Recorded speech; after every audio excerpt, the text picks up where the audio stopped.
Vasudevaya. Om Namo Namo Bhagavate Bhagavate Vasudevaya. Vasudevaya. Om Om Namo Namo Bhagavate Vasudevaya. Reading from Bhagavad Gita as it is, chapter number 12, devotional service, text number 8. Mayeva mana adhatsva mayi buddhim niveshaya nivashishyasi mayeva ata urdhvam na samshayah. Translation and purport by Srila Prabhupada.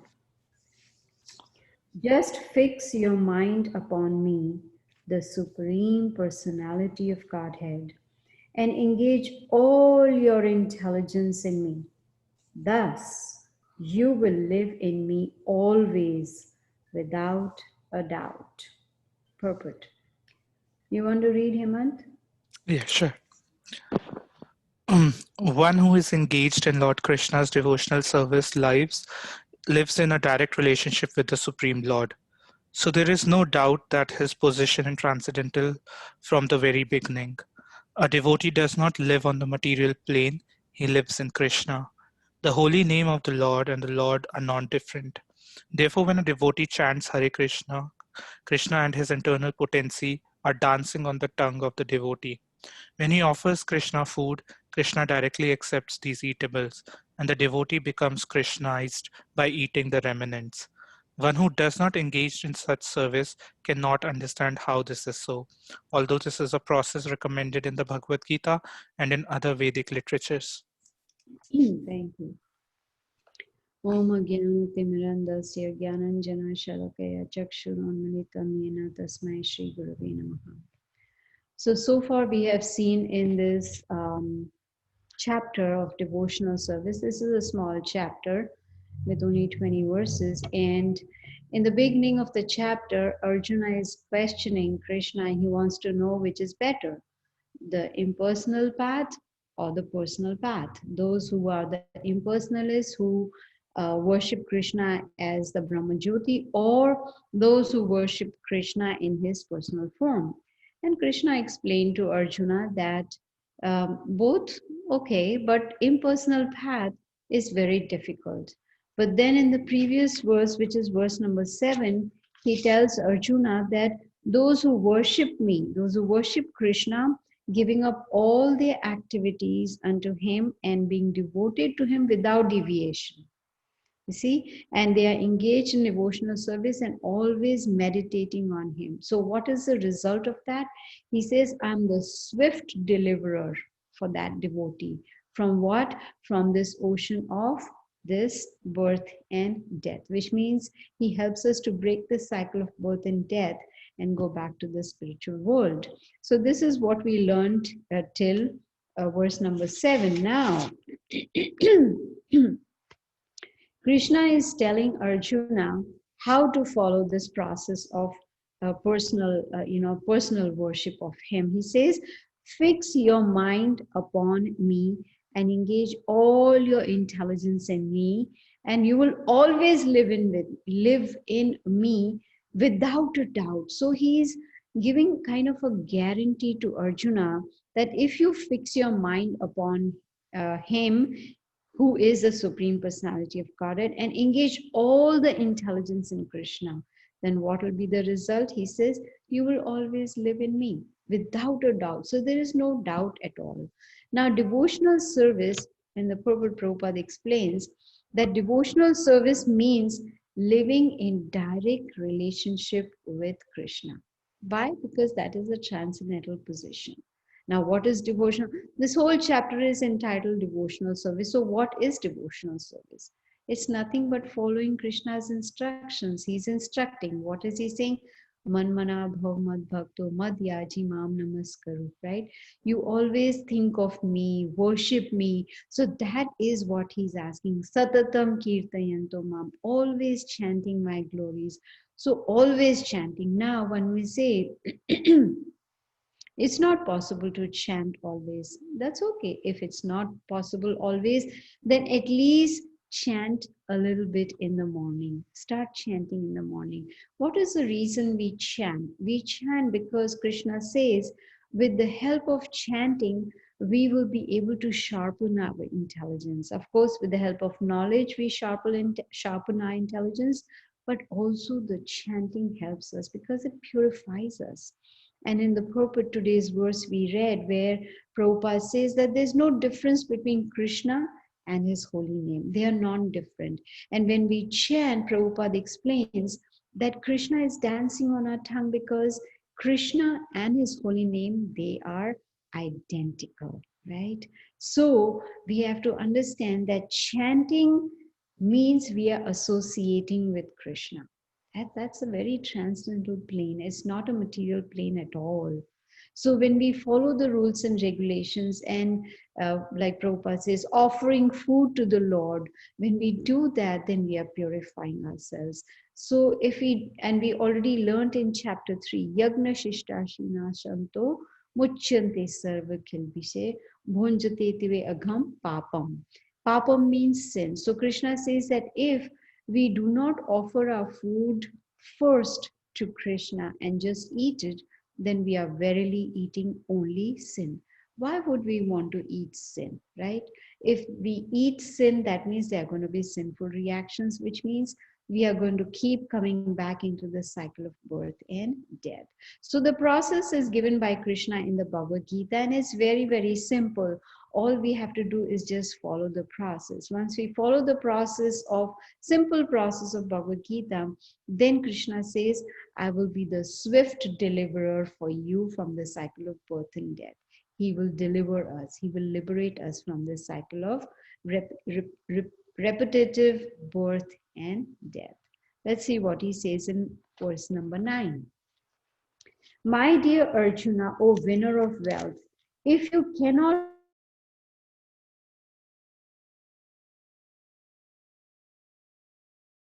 Bhakti Yoga, in this way, develop a desire to attain me. So now, what Krishna is doing, he is giving options. So first he said, fix your mind on me. Now, if he says, if you cannot fix your mind on me, then the next step is follow the regulative principles of Bhakti Yoga. We've already discussed the regulative principles, which are four. No meat eating, fish, eggs, onion, garlic, no intoxication, tea, coffee, no illicit sex, and no, does anyone remember? We have repeated this many times. No meat eating, no intoxication, no illicit sex, and no gambling. The last one is no gambling. So these are the rules and regulations Krishna is asking us to follow if we cannot fix our mind on Krishna. What is the result of following the regulative principles? He says that when you do that, then we will develop a desire to attain Krishna. See, that will be the result of following the rules and regulations. Now, in the purport, Prabhupada says there are two different processes of Bhakti Yoga. Those who, they have attachment for Krishna, and those who have no attachment for Krishna. And those who have attachment for Krishna, how is that possible? Because they have transcendental love for Krishna, so they have attachment. They are attracted to Krishna. But Prabhupada says that for those who are not attached, Krishna is recommending prescribed rules and regulations. Because when we will follow the rules and regulations, our senses will start coming under control, and then gradually we will develop that transcendental love for Krishna. And then gradually we'll get, before getting attracted to Krishna, we will start getting attached to Krishna. So, what is the purpose of Bhakti Yoga? Krishna is talking this whole chapter about devotional service. What is the purpose of that? The purpose of this Bhakti Yoga, of this devotional service, is so that we purify our senses. Right now, our senses are very, very impure. Why? Because since time immemorial, we've been taking on different bodies, and we've been having a different set of senses, and we've been performing so much karma, so many activities, whether it is good or bad, and we are incurring a lot of reactions. So this is going on, repeating again and again and again. So here, Krishna is giving us this chapter 12 devotional service. He's so kind. He's giving us options also. He's not just saying, fix your mind on me and that's it. There is no other option. No, he's giving us options. So the first option is to fix our mind on Krishna. If we are unable to fix our mind on Krishna, then the next option he gives is that you follow the regulative principles. When we follow the regulative principles, then what will happen? We will start getting attached to Krishna, right? So when we do this devotional service, then our senses will get purified. Now we have noticed ourselves, we have experienced that it's very difficult to control the senses, especially the tongue. Why? Because the tongue is the most ferocious of all. It has two activities. One is to vibrate, to speak, and the other is to taste, to eat food, right? These are the two activities of the tongue. And the tongue is very, very difficult to control. But Krishna says that if we practice Bhakti Yoga, when we practice the Bhagavad Gita, follow the process, then what will happen? Gradually the senses will start getting purified. The contamination is going to be removed completely. So when it says, in fact, when we go to chapter 17 of Bhagavad Gita, we will see how Krishna is explaining the austerities of the mind, of the body, of the speech, right? So the austerity of the speech, what is it? Because that is concerning the tongue. So the tongue is speaking. So the austerity of the tongue is to speak about Krishna, to speak the Bhagavad Gita, to recite the shlokas. That's the austerity of the tongue. And the other austerity of the tongue is to eat only that food which is offered to Krishna. Because if we, as I was just talking to you about chapter number 3, where Krishna explains to us that if we do not offer our food before eating, then we are eating only sin.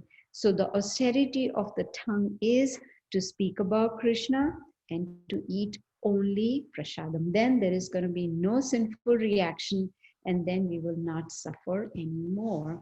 Now, let's say most of you go to work, right? But do you really love your boss? Not really. There are very, very few people who really love their boss. But why do we work? Because we want to get paid. And why do we want to get paid? Because we want to enjoy our senses. We want, to buy this, that, or what. But in spiritual life, the devotee is practicing devotional service out of pure love. Right? So that pure love is there. And here Krishna is saying that if you are unable to fix your mind on me, then you follow the regulative principles, and what will happen? Then gradually you will achieve me through devotional service. Now, how do we practice regulative principles? Now, we've already talked about the 4 regulative principles of no meat eating, fish, eggs, onion, garlic, no intoxication, tea, coffee, no illicit sex, and no gambling. How do we practice these regulative principles? It's not easy. I was invited for a lunch, prasadam, at one of the ladies' house who is hearing Bhagavad Gita. And she invited me for prasadam. And so while we were eating, we finished, and then she said, I have some good news for you. So I said, yes, we always like to hear good news, right? If we get an option, we have bad news and good news. Which one do you want to hear first? What do we choose? Some choose bad news to get it over with, but mostly people choose good news. And she said, the good news is my husband and I, we have given up tea and coffee. And I was like, oh, that is so nice, right? That is following a regulative principle. So how do we do that? We need expert guidance. Now, according to the scriptures, Krishna has told us in chapter number 4 that Tad vidhi pranipatena pariprashnana sevya. That we must approach a bona fide spiritual master, inquire from him submissively, render service unto him, and the self-realized soul will impart knowledge unto us because he has seen the truth. Now, the guru, there are two kinds of gurus. One is Shiksha Guru, and the other one is Diksha Guru. Shiksha Guru means those who are giving us knowledge, and Diksha Guru is also giving us knowledge, but he also gives us initiation. Now, one can have only one Diksha Guru, one initiating Guru, but one can have many Shiksha Guru. Shiksha means those who are giving us, teaching us, giving us this knowledge. So, what does the Guru do? He gives us guidance on how to somehow or the other perform devotional service. Some of the simple tips are: rise early in the morning. Now, if supposing the boss says you have to reach work by 6 in the morning, but if we are used to waking up at 6, will we still wake up at 6? No, we'll wake up earlier so that we can reach the office at the time that the boss wants us, right? So, rising early. So, what happens by rising early? When we rise early and chant, then we are able to concentrate on the holy name, right? Because the morning time is very auspicious. It's called a Brahma Muhurat. It's very auspicious for spiritual activities. So rise early in the morning, chant, offer everything that we eat so that it becomes prasadam. Read Bhagavad Gita, follow four regulative principles. Then what will happen? This practice of devotional service will help us to rise to love for Krishna. Then we will have attachment for him, attraction for him, and we will develop love for him. Let's go to verse number 10. Now, another option. So, first option was fix your mind. Cannot do that. Follow regulative principles. Cannot do that. Third option. If you cannot practice the regulations of Bhakti Yoga, then just try to work for me, because by working for me, you will come to the perfect stage. How merciful he is, right?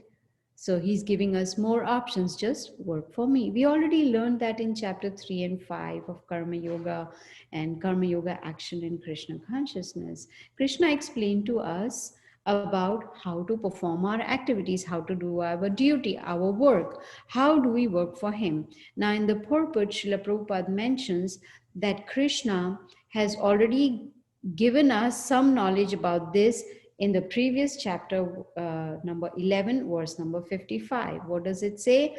My dear Arjuna, he who engages in my pure devotional service, free from the contaminations of fruitive activities and mental speculation, he who works for me, who makes me the supreme goal of his life, and who is friendly to every living being, he certainly comes to me. That is the perfect stage. That is what.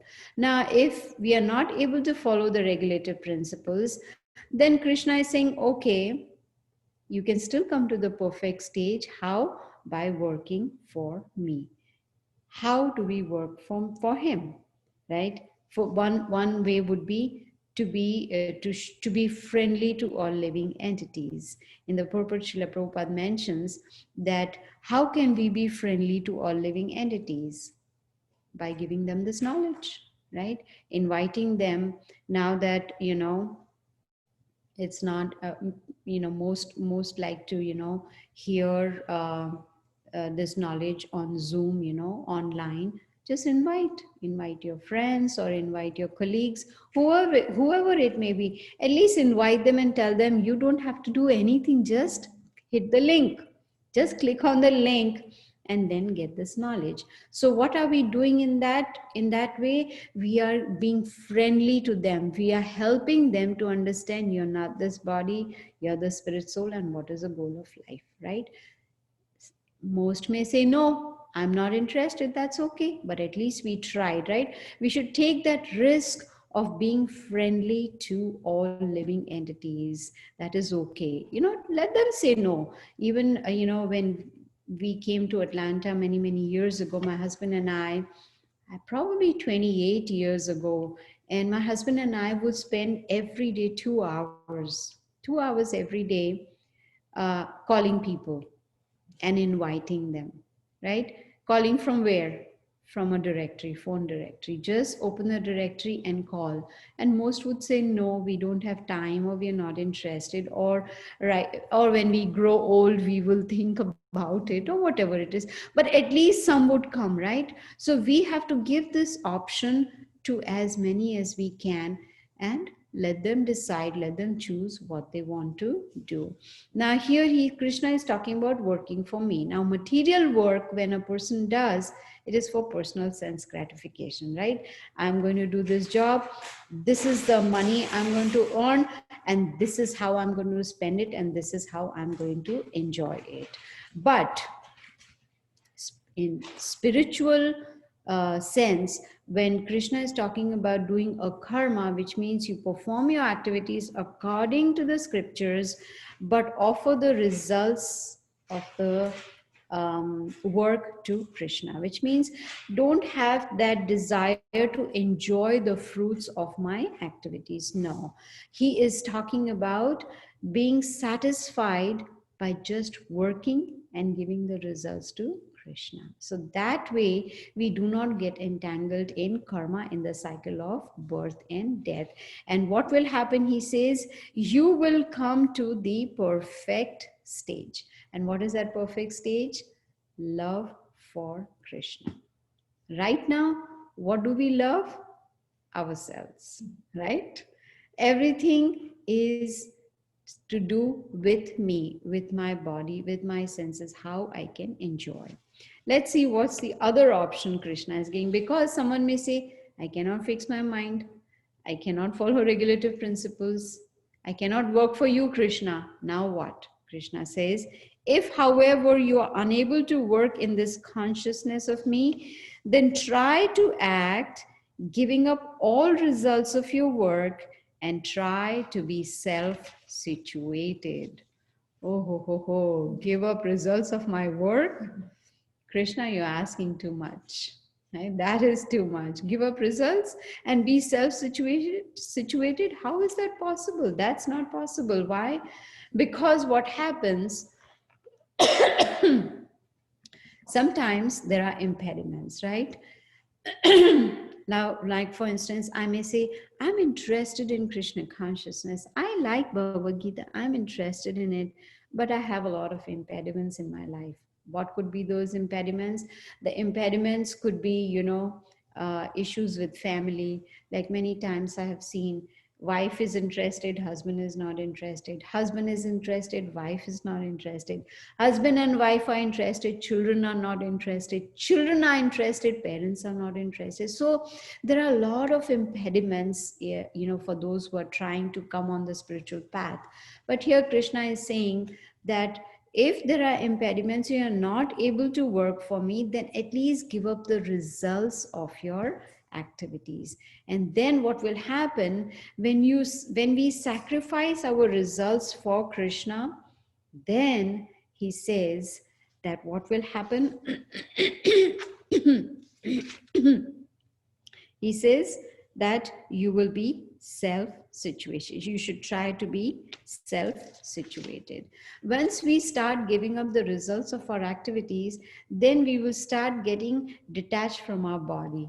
Then we will start going above the bodily concept. Then we will not just think about how to satisfy the body. We will also think about the soul, how to be more Krishna conscious, how to be more on the soul consciousness, not just the body consciousness. And when Krishna is talking about sacrificing the results, in the purport, Srila Prabhupada mentions that we can, sacrifice the results of our activities by giving charity.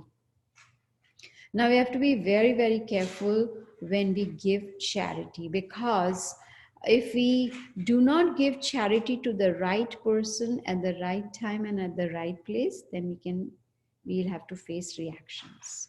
I'll give you a simple example. And supposing, we are, waiting at a traffic light, traffic signal, right? And then there is someone who knocks on our, car window and, is hungry. So what do? We take out $10 and give to that person. Now that person, we do not know him at all. We have done charity, right? For us, this charity, hungry man. So we want to help him in this situation. Now this hungry man, he takes that $10 bill and he goes and he buys cigarettes or liquor or eats meat or whatever. Guess who gets the reaction? We get the reaction because we helped him to indulge in those activities. So we have to be very, very careful. Whom do we give charity to? When we go to chapter 17 and 18, Krishna will give us more knowledge about who is the right person to give charity. An example would be, give charity to someone who's trying to spread Krishna consciousness, who's trying to buy some books, distribute some books, right? That is the right charity. Why? Because we are giving charity of knowledge. When we supposing I want to give the results of my work, so what I do, I buy some Bhagavad Gitas and I give it to my friends. Can they go wrong with that? There's no way they can go wrong, right? There will be no sinful reaction with this. So we have to be very careful about giving charity. Now, when we give the results of our activities to the Lord, then he says, then Prabhupada says, then one can get elevated to the state of knowledge. And then one will be able to even purify the mind. Mind is very, very fickle. We know that. And Arjuna has already told Krishna, very difficult to control the mind. Why is it difficult? Because right now it's in an impure state, right? So, for us to be really able to understand the spiritual knowledge, we need to start purifying our mind. And Krishna consciousness itself can purify our mind.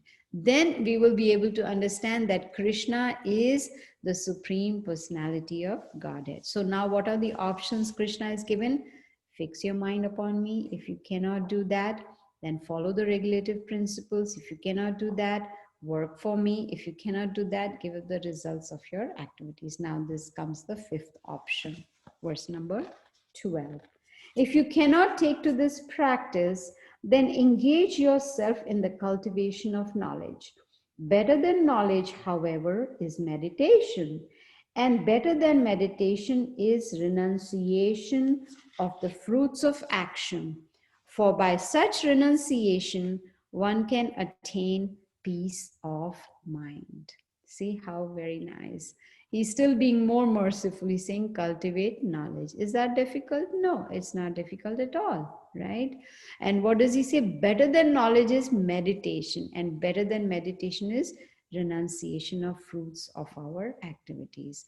And then what will be the result? Peace of mind. Now in chapter 5, Krishna gave us a peace formula. And he says, Bhoktaram Yagna Tapasam Sarva Loka Maheshwara Suridam Sarva Bhutanam Gnatva Mam Shantim Richati. Shantim means peace. So what is the peace formula? If one can understand that Krishna is the enjoyer, he is our best friend, he is the Lord of all, even the demigods, then one will be able to attain peace. So in the purport here, Prabhupada says that there are two kinds of devotional service: regulative principles and full attachment to Krishna. Now, if we cannot follow regulative principles, then we must cultivate knowledge. And when we cultivate knowledge, then we will be able to understand, with the help of knowledge of Bhagavad Gita, that our real position is that we are the spirit soul. And knowledge will, of course, lead us to meditation. And we've already heard before from the scriptures where it is said that Krite yadhyayato Vishnu Tretayam yajatomake. So in Satya Yuga, the process was meditation. In Treta Yuga, it was fire sacrifice. In Dwapar Yuga, it was elaborate worship in the temple. But Kalau Tad Hari Kirtanam. In Kali Yuga, the same benefit we can get just by chanting. So what is the meditation here Krishna talking about? Mantra meditation.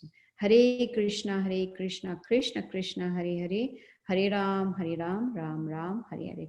So when we chant, when we do this mantra meditation in the morning on a daily basis, that will help us more and more in Krishna consciousness. So there are two processes. There is a gradual, or there is a direct one.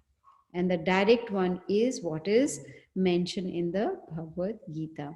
Now, the other way is, take on knowledge, do meditation, then understand, super soul, the supreme personality of God. It's step by step process. Why not just take a direct method, right?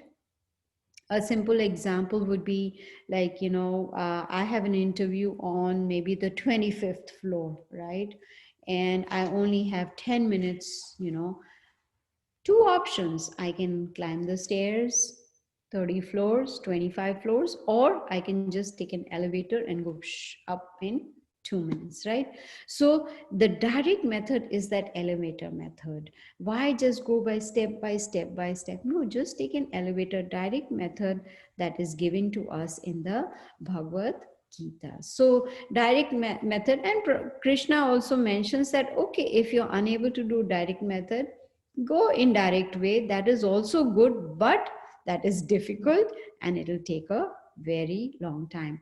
And for Arjuna, indirect method is not recommended. Why? Because he already loves Krishna, right? He's a devotee of Krishna and he is at the stage of loving devotional service to Krishna.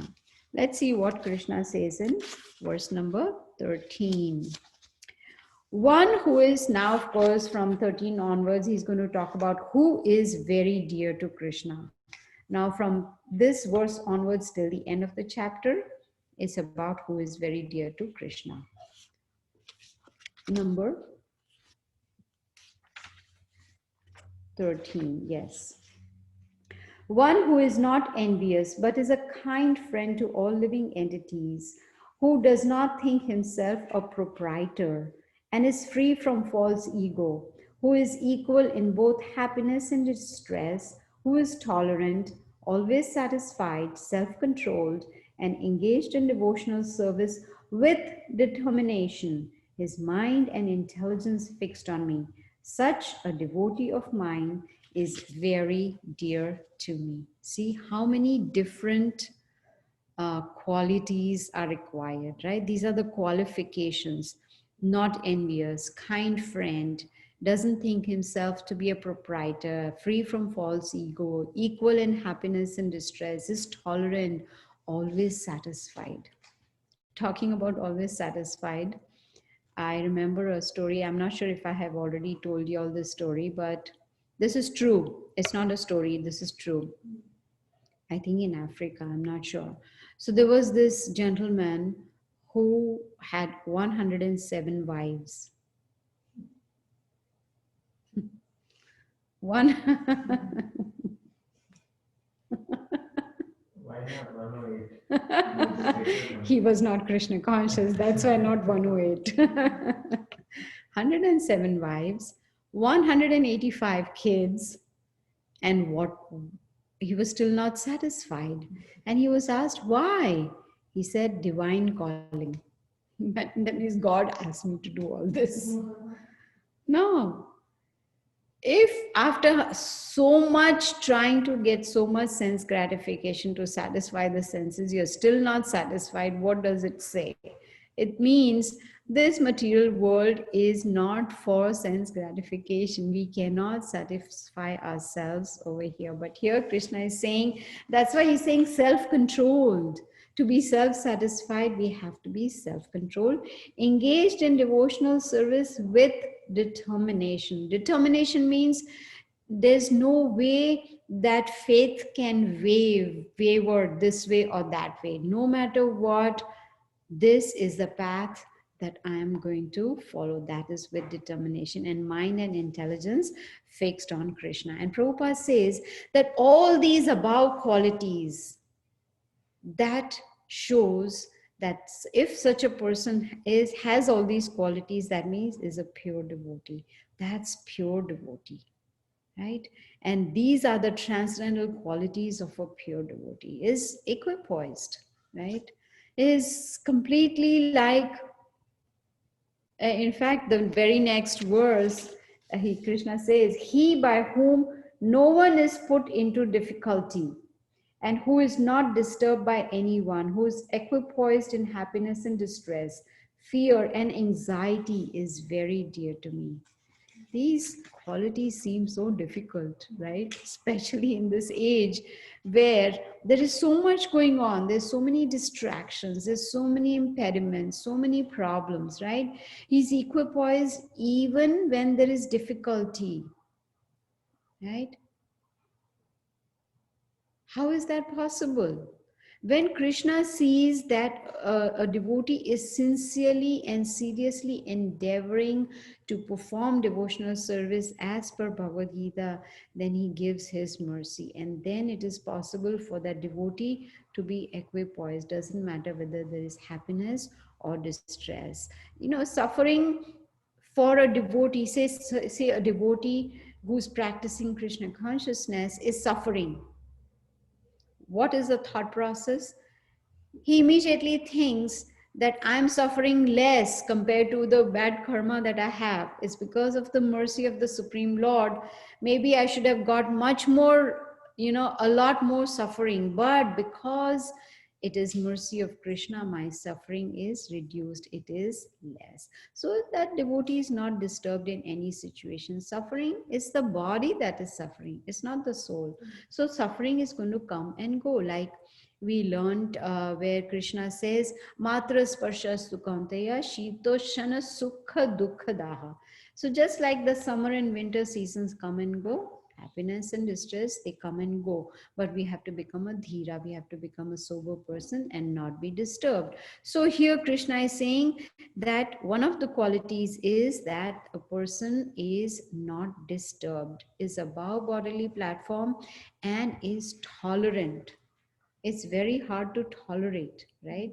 If someone insults us or does something wrong to us, very difficult to tolerate. But according to Bhagavad Gita, we can do that by practice. If we are satisfied in all circumstances, if we are not expecting respect from others, if we are not attached to designations, oh, I want to be the CEO, so then I'll get all the respect. No. If it's there in karma, fine. If it is not there, fine. We should not try to try to somehow or the other expect that everyone should respect us and everyone should listen to us and everyone should follow us. That is not going to happen. Satisfied in all circumstances.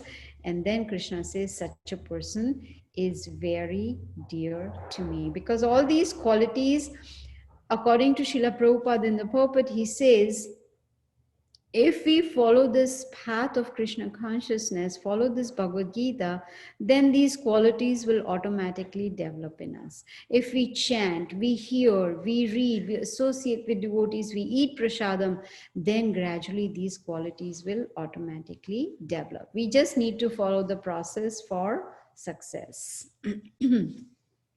Next. My devotee who is not dependent on the ordinary course of activities, who is pure, expert, without cares, free from all pains, and not striving for some result, is very dear to me. Some more qualifications for person who is dear to Krishna, right?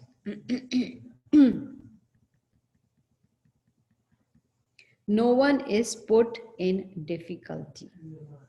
How is it that, how can we make sure that no one is put in difficulty because of us, right?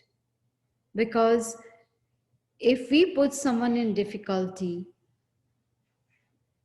then that actually disturbs us also, right? If we have done something bad to others, that disturbs us also.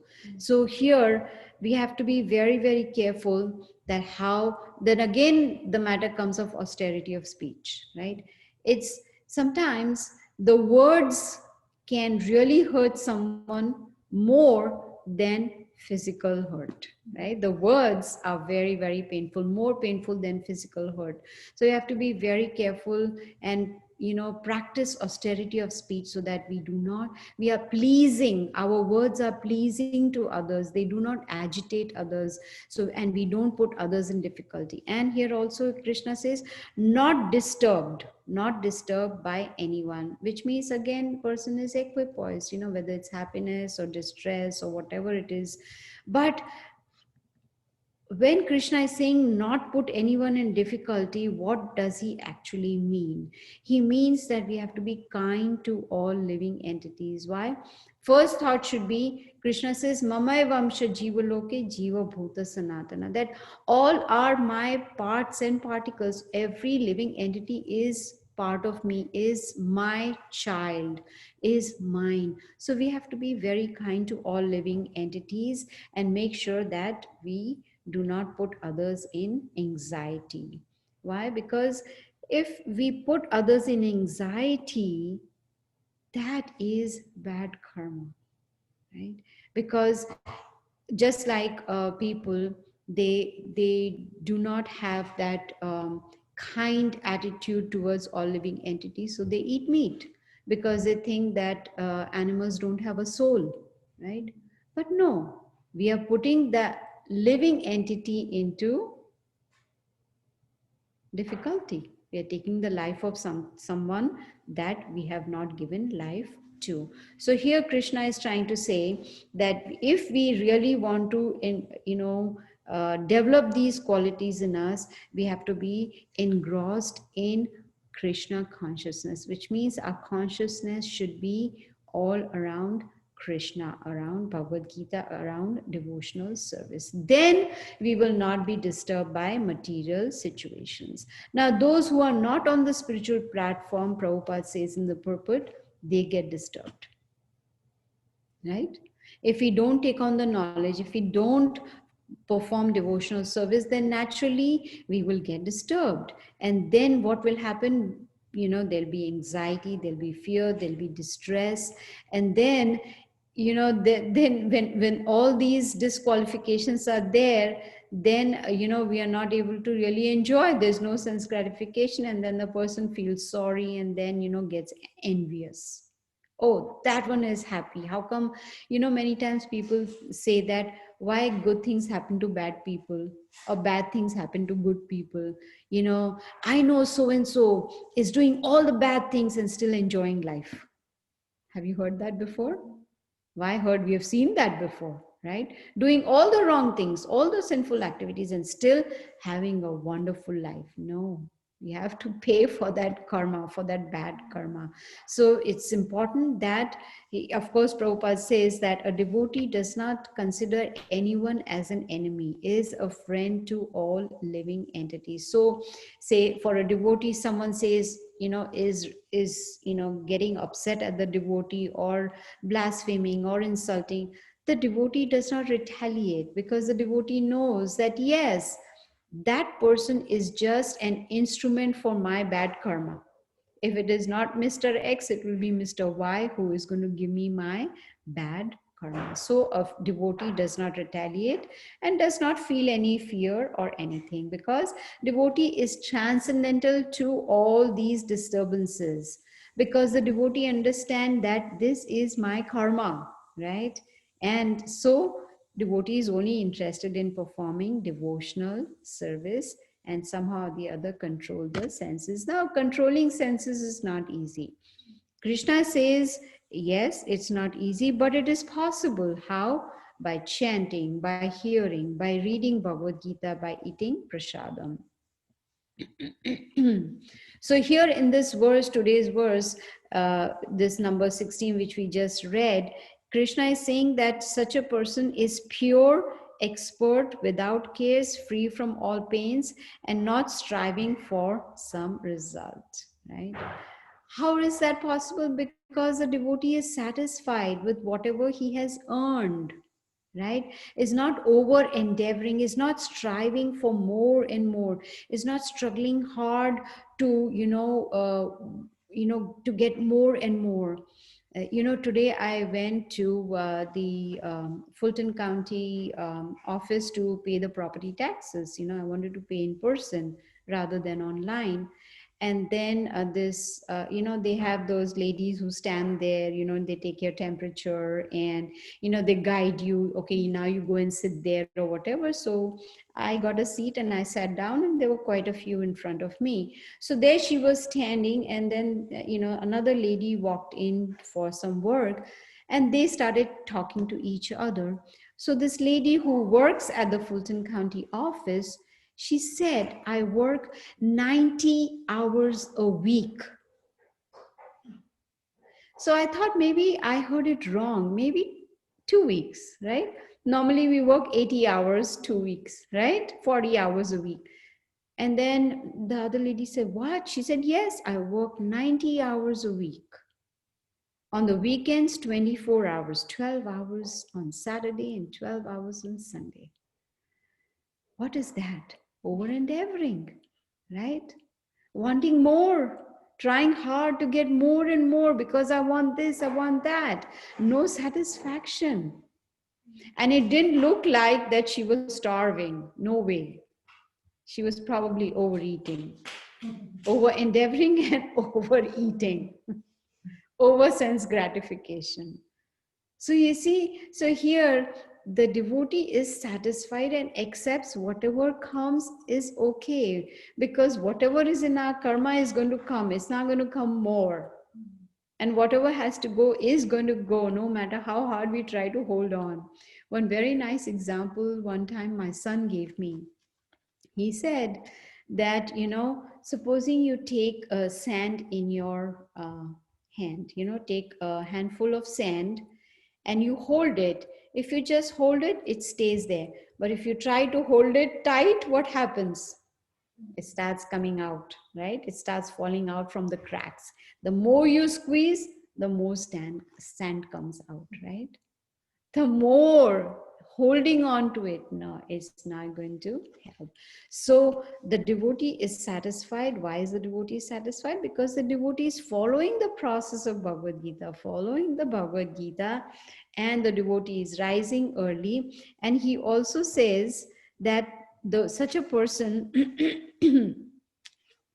is pure. Pure means is pure inside out. It's not just the body, it's not just cleansing the body, it's cleansing inside also. Outwardly, body we can cleanse by the shower. We take a shower in the morning, but inside cleansing happens with chanting the Maha Mantra. And what does he mean by Krishna says he is expert? What do you think? What does he mean by expert?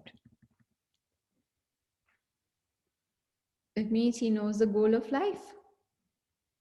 He is convinced of Bhagavad Gita, he is convinced of the Vedas, he is convinced of the scriptures, he is following the scriptures, and he knows the essence of Bhagavad Gita. And because he is in that transcendental position, he does not give pain to others and does not feel pain for himself.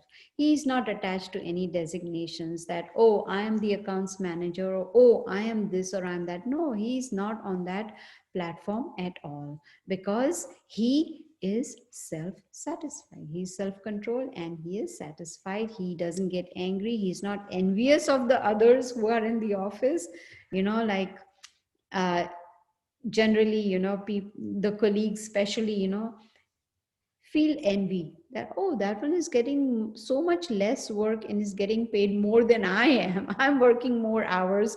I'm, have so much more work, but I don't even have that position, and I'm not getting paid that much. No, a devotee is not envious, but is only focusing on the goal of life, which is love for Krishna. Let's see what does Krishna say in verse number 17. One who neither rejoices nor grieves, who neither laments nor desires, and who renounces both auspicious and inauspicious things, such a devotee is very dear to me. Does not lament or desire, neither rejoices nor grieves, and he renounces anything auspicious or inauspicious, right? Devotees, they are neither happy nor distressed. Why? Because they, it's it's not over material gain. So if they gain something, they are happy, or they lose something, they're distressed. No. And why? Because they're not striving for any material gain, right? They're not striving, oh, I want a son. Many people, they want a disciple, I want to be the guru. I want some disciples, who will bow down to me and who will listen to me. No. A devotee does not desire, does not have all these desires, or for any gain, or not striving for anything material. And if he does not get anything, he is not distressed. Still, he is ready to perform devotional service, and nothing is impediment for a devotee. Why? Because there is firm determination, and more importantly, Prabhupada says there is regularity. Regularity is very important. We, those of us who are working, we go to office regularly, right?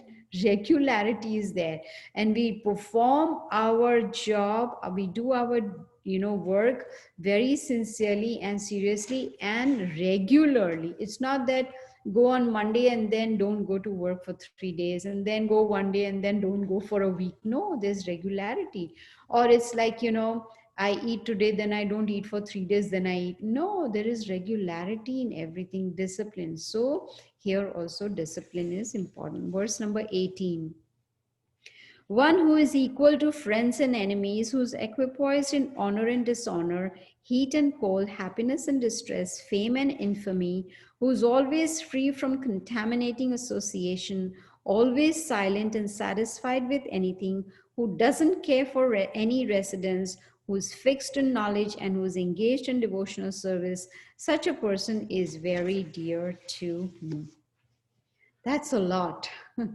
A lot of things to become dear to Krishna, right? Equal to all, equipoise. Doesn't matter, heat, cold, honor, dishonor, fame, infamy, whatever it may be, is free from contaminating association. This is very, very important. Association plays a very important part. Now, supposing we have decided that, yes, I want to be on the spiritual path. Association is very, very important. If our association is contaminating, then we are in big trouble. Why? Because that association will rub off on us. What does he mean by silent? He is silent. Silent means he does not talk nonsense. Silent doesn't mean he doesn't talk at all. No. There are some yogis in India who do maun vrat, right? Maun vrat means they don't talk at all. No. Krishna is not recommending that Maun Vrat where you don't talk. No. What he means by silent is that we don't talk nonsense. And he's satisfied with anything. He's fixed in knowledge. That means he's following in what he's hearing. He's following the Bhagavad Gita, and he's engaged in devotional service, means he is definitely chanting the holy names of the Supreme Lord. And such a person, he says, is very dear to Krishna. How to become free from bad association? It's very, very simple. First, recognize it. Yes, this is not helping me in my spiritual path. That is bad association. So we have to become free of that, because that is going to affect our consciousness. What about praising, praise and infamy, like, defaming a person or anything? No, a devotee should not get affected by that. Why? Because the devotee is patient, he is tolerant, and also, of course, enthusiasm is required, right? If there's no, like, for instance, going even for a job, there has to be some enthusiasm. If you are lethargic and he's like, I don't care about my job, it's not going to work. We'll get a pink slip, which means you can go home. Especially now in COVID-19 times, people are getting fired left, right, and center, right?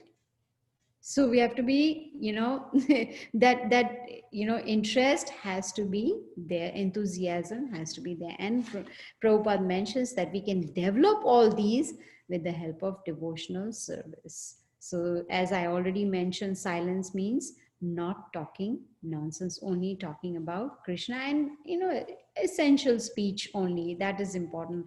That will keep us happy in all situations. Sometimes disturbances will come, but still it will keep us happy. Why? Because we are following the process of devotional service. But there has to be regularity. Practice is necessary and regularity is also necessary. It's not easy, yes, right? But it is important that we acquire these qualities. Why is Krishna giving us the list of all these qualities? Because he wants to help us to develop these qualities so that we can become pure. And this will become easy when we associate with devotees. Let's do the last verse of this chapter. Those who follow this imperishable path of devotional service and who completely engage themselves with faith, making me the supreme goal, are very, very dear to me. Now there's an extra very on this, right? Up till now it was very dear. Now this is very, very dear to me. And who? He's saying those who follow this imperishable path. What does he mean by this? He means whatever he has explained from verse number 13 onwards till verse number 19. That path he's talking about, which means completely engaged in devotional service with full faith, making him the supreme goal. Now, in this chapter, from verse 2 onwards till the end, Krishna is giving us a process by which we can approach him. And such a process, he says, is very dear to him and accepts the person who is engaged in this process. So, what was Arjuna's question? Who is better? Someone who is on the impersonal path or someone who's doing the personal service, right? This was Arjuna's question, and Krishna replied it very clearly without any doubt. He says devotional service is the best process for spiritual realization. And if we have good association, then we can gradually develop attachment for Krishna and then perform pure devotional service under the guidance of a spiritual master. Because the spiritual master can show us the way, how we can easily and very in a simple way reach this stage of perfect, a spiritual realization. So what do we need to do? Devotional service, we learn from this chapter: chanting, hearing, reading, associating, and eating prasadam. If we can somehow, of course, follow the regulative principles, if we follow all this, then we will be able to come to that perfect stage of self-realization. And we are cultivating knowledge. We have been, hearing Bhagavad Gita. We have completed chapter 12, And so this can, this will really please Krishna, if he sees that we are really sincerely trying, and then he will bless us. He will give us his mercy so that we can progress further. So this is how we conclude chapter 12 today. Any questions?